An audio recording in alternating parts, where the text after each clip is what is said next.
Alright guys, so this is going to be a video that I really haven't done in a while. I've been answering all these questions through Groupme on Patreon, through DMs, and really would just want to thank everyone that is on Patreon. If y'all don't know what Patreon is, it's just a website where you can support your favorite creators and the content that they provide, and in return, you get kind of just some perks back on top of just being able to support your favorite creators. So like for instance, if you sign up for the Patreon down in the description, not only do you get all your questions answered, you just become a part of a community, and everyone in there is talking fantasy football. And on top of that, we have our own Dynasty Fantasy Football Leagues, and we currently have 2 of them, but we are looking to fill a couple spots that have opened up in a dispersal draft. It's definitely going to be a dispersal draft. So if you're interested in that, go down, just click the link below and see where it takes you. Check out the page and see if that's something you'd want to be a part of. And even if you're not interested in dispersal draft,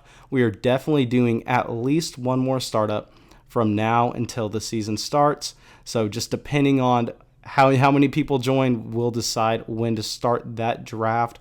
But anyway, this video is going to be completely about people on Patreon. Just going to be answering some of the questions I got today and yesterday, just so I can answer them on the channel just a little bit more in depth rather than just doing quick replies through Groupme or DM. So first, we're going to talk about coaching changes that happened in the NFL and the impacts on some players' fantasy values from them. And this is an interesting thing to look at. I know a lot of people have talked about it throughout podcast, but generally, especially this time of year, I think that it's a little overrated because for one reason, these coaches, if we're looking at their historical trends, they're a little misleading just because those trends happened with a completely different team, completely different personnel, and they're kind of walking into a situation that was someone else's team. So instead of seeing them be able to implement their system fully, what we've seen before, we usually kind of see a kind of a mix of what they like to do along with whatever the team has built. So for instance, I mean, we're looking at one team that's an exception to this, and the team that I thought did the best going out and completely just overhauling their coaching staff were the Carolina Panthers. They bring in Matt Rule and Joe Brady, and especially Matt Rule, he comes from, obviously, we just saw what he did down in Waco, just changing Baylor completely around. I mean, I go to UT, so I go out and watch Baylor play every single year in person, and what he did for that team and just what he did overall for the program, it completely changed it around. I think they just won I can't remember what bowl game they just won, but they just won a massive game. They almost won the Big 12 if they didn't choke against Oklahoma. And he not only did that at Baylor, he did that at his previous college too, running 2 completely different systems. So he is one coach that I believe is fully capable of just adjusting his game plan to the personnel that he has on his team. So with him, I'm actually looking to bump up all of the Carolina Panthers. I think that Curtis Samuel definitely gets the biggest bump, him and DJ Moore. I still don't think Christian McCaffrey can repeat what he did in 2019 just because, it was such an outlier season for any player in the NFL. It'd be foolish to just expect him to do the same thing. But when it comes to the wide receivers on this team, and especially even Ian Thomas is a sneaky guy you could go out and get. I'm really looking to buy up these secondary pieces because I could see this Panthers offense exploding. Now let's look at the Giants, who make one of the least exciting signings. They take Jason Garrett to be their offensive coordinator, and I do think Jason Garrett will be a better coordinator than he was a head coach. And I think there's a little bit of upside with this hire because if we can see him do something similar with Daniel Jones and Saquon Barkley as what he did with Dak Prescott and Zeke, there's upside there. I don't think Daniel Jones is nearly as talented as Dak Prescott, but maybe he can be Dak Prescott light, and maybe he can run around the field like he did in his rookie year and just kind of fix some of the turnover problems. So if anything, I don't know. I kind of think this keeps their value steady. It wasn't a bad signing, but it definitely wasn't a great signing by all means. Now, one signing that I know a lot of people don't like him, but I really like the fit, were the Cowboys going out and getting Mike McCarthy. Now, the reason I say I like it is because what Mike McCarthy has said post-signing. He has kept Kellen Moore on the staff. I truly believe that Mike McCarthy is going to be more of a CEO type coach and just kind of try to change the culture, not necessarily call the plays. He actually tweeted out something along the lines of he's not going to call a single Cowboys play this year. And if that's true, I really like this signing, but it could always go south if he tries to take too much control. But I mean, we saw at the beginning of the year them running nonstop play action. Just they looked unstoppable for the first 4 weeks whenever Kellen Moore had more of a say in the offense before Jason Garrett took it back. So if we can see something similar to that in 2020, I mean, really, all like Dak Prescott, I mean, go out and get him. He's a top 5 quarterback if we see that. I mean, he is a stud. Zeke, I know a lot of people are selling him just because what Mike McCarthy did with running backs in Green Bay. But at the same time, he's never had a running back as good as Zeke. I know people will say, like, oh, Aaron Jones is up there, Aaron Jones is elite, and Mike McCarthy should have given him the workload. But even after Mike McCarthy left Green Bay, Aaron Jones wasn't getting the workload, and he was still splitting the field with Jamal Williams. People didn't realize that just because Aaron Jones was scoring all the touchdowns. But, I mean, that's what happened. So I don't think that Mike McCarthy really wants a split backfield if he has Ezekiel Elliott back there, especially with how much money the team is paying Zeke. So I don't really want to sell Zeke based on this coaching hire. If anything, I'm selling him based off of the workload he's got in the past few years. Now, here's what's interesting, and here's where I think we can zig while others are zagging. The Jags recently went out and signed Jay Gruden. And with the signing, everyone is worried about Leonard Fournette, kind of like they're worried about Zeke, in that Jay Gruden in Washington used Chris Thompson as their third down back and really never gave any running back a full workload. But I'm here saying that Leonard Fournette has the team investment. He was picked with the top 5 NFL pick, which is just it's so simple. You see a running back with that kind of draft capital, you know the team's going to want to give them the ball. And in 2019, Leonard Fournette, not many people noticed. I love Leonard Fournette. If y'all followed the channel in the 2019 offseason, y'all know I was saying he was one of my number 1 buys. I actually went out and bought him in almost every single Dynasty league. So I'm like, when people are saying sell him now, even though he just put up this super impressive season with a rookie quarterback and Nick Foles, I mean, I'm still buying. I know he's had a workload, he's had injury concerns, but I still think he's worth a second-round startup pick, and I could see him falling to the 3rd this offseason. I think he's one of the few running backs in the league that has his job secured. Okay, now let's go to another question. Let's talk about tight end sells. I got asked, who are you selling out of this group of tight ends? David Njoku, Darren Waller, and Hunter Henry. And now this question it's really interesting because 2 of these guys, I mean, first off, let's address Darren Waller. Darren Waller started off the year as tight end 1, super hot. He still performed well down the stretch. Nothing compared to what he did at the beginning of the year. And I mean, that was obviously going to happen. Nobody could expect Darren Waller to continue that. But at the same time, his value, he has no value.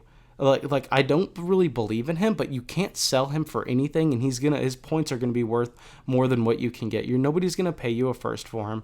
Nobody's gonna pay a high second for him in a superflex draft. So I would rather just take the points and kind of hold him. I'm not necessarily going out and buying Darren Waller just because his value is never going to go up from here, but I don't think he's worth the sell. And David Njoku is a tight end that I'm actually buying everywhere, similar to whenever Eric Ebron got cut from Detroit and picked up with the Colts and everyone was selling him for like a 3rd round rookie pick.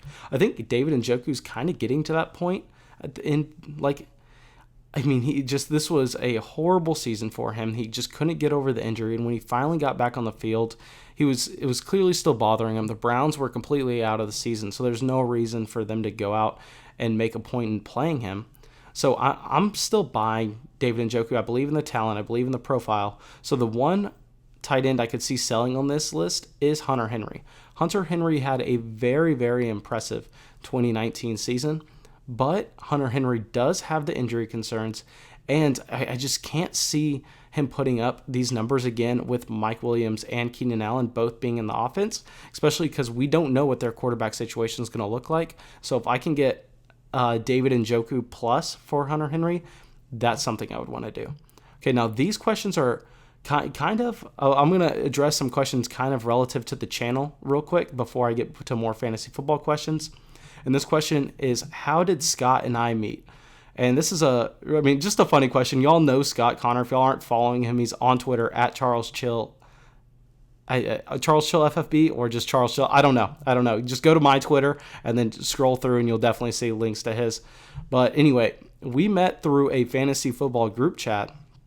And whenever I started this channel, I started in February 2019. I was looking to bring people on, and I brought Scott on. I believe we talked with Hunter for the first time we recorded, and I just loved what Scott had to say. I think Scott is one of the best Dynasty fantasy football players, if not the best Dynasty football player I know. He plays in an insane amount of leagues. Like, the volume he plays in is crazy. He plays in all different kinds of formats. He just is so knowledgeable about what's going on. So I love to have him on literally anytime I can. And if y'all want to go check out his podcast, it is Dynasty and Chill. If you go to either my Twitter or his Twitter, you're going to find links to it. Just scroll down until you get to a podcast link. It's definitely on those timelines, but really, really recommend checking that out. Scott knows a lot more than I do. So if y'all like this channel, definitely go out and check out his podcast for whenever he's not in the videos. But now let's go to kind of another thing that's a little personal. I mean, it's a Dynasty rule/setting that I'm not a fan of. And there are a couple of these. One, I'm not a fan of Dynasty leagues that have small starting lineups. Like, if your Dynasty league starts 8 to 9 players, I'm not really that interested in it. Just because everyone has the same strategy, especially if it's small rosters. You're just trying to package up and get as many studs as possible. Where it gets interesting is like what we do in the Fleet Patreon leagues, is where you start 11 or 12. Then I really have to think a little bit more about what's going on. You really have to just, like, there's more to a game. It adds a wrinkle. So I try to avoid leagues that have small starting lineups and small rosters. And another thing that I wouldn't say I'm not a fan of it, just because I haven't tried it and I could see it being a lot of fun, but IDP. I've never played IDP just because, I mean, it's already so much work keeping up with what's going on the offensive side of the ball.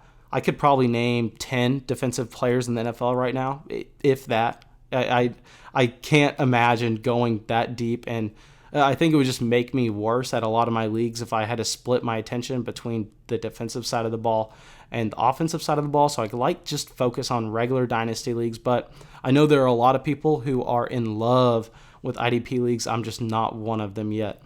Now, I think we got 2 more questions. One is, can we have a Dynasty rookie mock draft on the channel? And actually, yes, that is coming soon. I think we're recording that. I'm recording this video on January 26th right now. I think I have that video scheduled to record on January 31st, I believe. And I think it's scheduled to be uploaded on February 1st. So that should be coming up right around the time I'm uploading this video. So if you're interested in seeing that, make sure you hit the subscribe button. I'm going to bring on a couple people that are new to the channel that haven't been here before, and we are going to knock that out, go through a Dynasty rookie mock draft, and that should be a lot of fun. Now let's do one more fantasy football question, and this is what everyone's talking about. It isn't the main point, but it is a talking point going into the Super Bowl. And this is, what is Raheem Mostert's value going forward? And honestly, I don't think there is much value going forward, because I think that San Francisco can easily address the position in the offseason if they want to. Even if they don't address the position, I mean, which they have no investment into Mostert. I mean, he was, I believe, an undrafted free agent. So even though he showed really well, there's just nothing. There's no team backing behind him. And I really can't value him in Dynasty leagues because of that. Because even if he is the starter going into 2020, this is a team that just uses a hot hand approach. And it doesn't really matter who the starter is, because they're just going to play whoever's running best at the moment. So I'm not necessarily interested in going out and buying Mostert. But at the same time, neither is anyone else. What I think you're going to want to do with him is hold him and pray that in the Super Bowl, he does go off, and if that happens, you will be able to sell. Maybe that, if just say he goes off in the Super Bowl, gets 2 touchdowns, 100 total yards, and he's the primary back for the 49ers, you could probably go out and sell him in a 3rd-round rookie pick for a 1st-round rookie pick, and that is something I would really be interested in doing. But right now, his value isn't there. But that's what's great about having these players going into the Super Bowl, just because everyone's going to be watching that game, and everyone's going to form strong opinions from it. So it's going to open up some opportunities to buy low or sell high on some of those players. But that's all the questions we have so far. I mean, I'm answering questions every day. Every time I check my phone, I go to Groupme, see what's going on, just talk in the group chat. So if you're interested in joining Patreon, go down, hit the link below, and thanks so much, guys. Have a great day.